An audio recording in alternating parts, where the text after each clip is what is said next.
Well, Senators Ted Cruz of Texas attacked Biden's immigration policy at Republican National Convention. Listen in.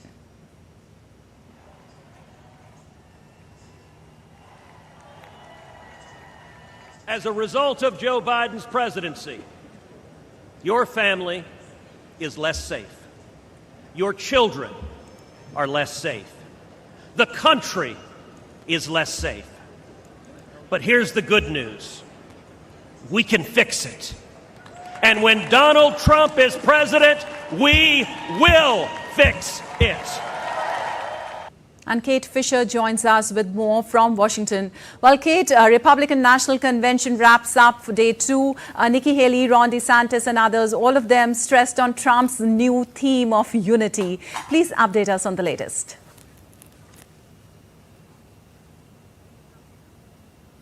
That's right. This was a selection of speakers who have all criticised Donald Trump in the past. Nikki Haley and Ron DeSantis were both his rivals for the nomination to become the Republican presidential candidate, and it was quite a toxic campaign. They really criticised him strongly and he criticised them back, yet here they were in front of him watching over as they said that they now fully and strongly endorsed him and tried to persuade their supporters to change their allegiance to Donald Trump and to vote for him as well in the name of party unity. Ron DeSantis, the governor of Florida, seemed to get a slightly better response from the crowd and from Donald Trump on his speech, where he went really negatively about Joe Biden and expanded on some of those really hard right talking points that he's known for. Nikki Haley, not quite as well received, but then she did stay in the race longer and was more critical of Donald Trump during the campaign, describing him as things like unhinged and chaotic. All right, Nikki Haley formally endorsed the president. Tell us about the significance of the convention. Is this also a chance for its members to show how united they are in contrast to Democrats who are deeply divided over Biden's candidacy?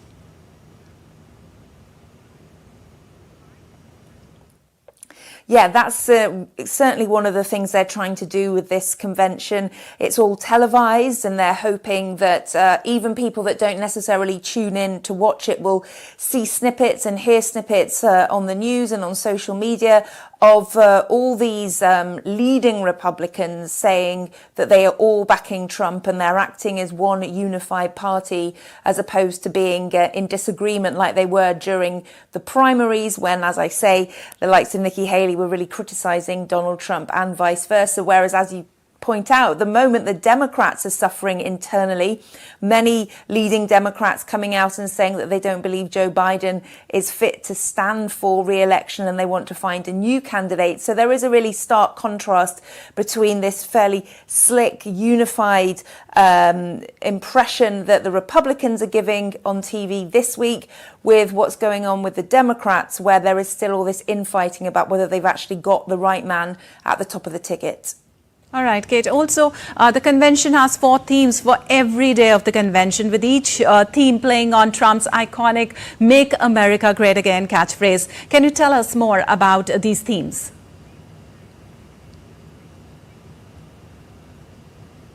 That's right. Tonight's was, or last night as we are now, was Make America Safe once again. One of the biggest election issues in the US. 2 of them are crime and immigration, and they're somewhat interlinked because Donald Trump often combines them, suggesting that immigrants that come in across the southern border to the US are criminals, which is not always the case.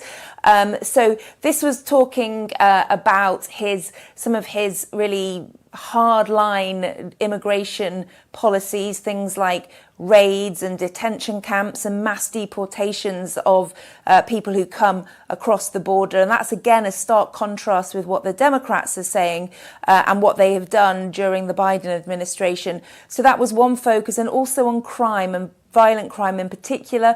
The Republicans believe that their voters this is one of the issues that is really concerning to them. So they spoke a lot about increasing the presence of law enforcement. And we also heard from everyday Americans, normal people, non-politicians who have been the victims of crime and they gave some really powerful statements to the convention about how it has impacted them. And they, of course, all blamed Joe Biden and his policies for what happened to them.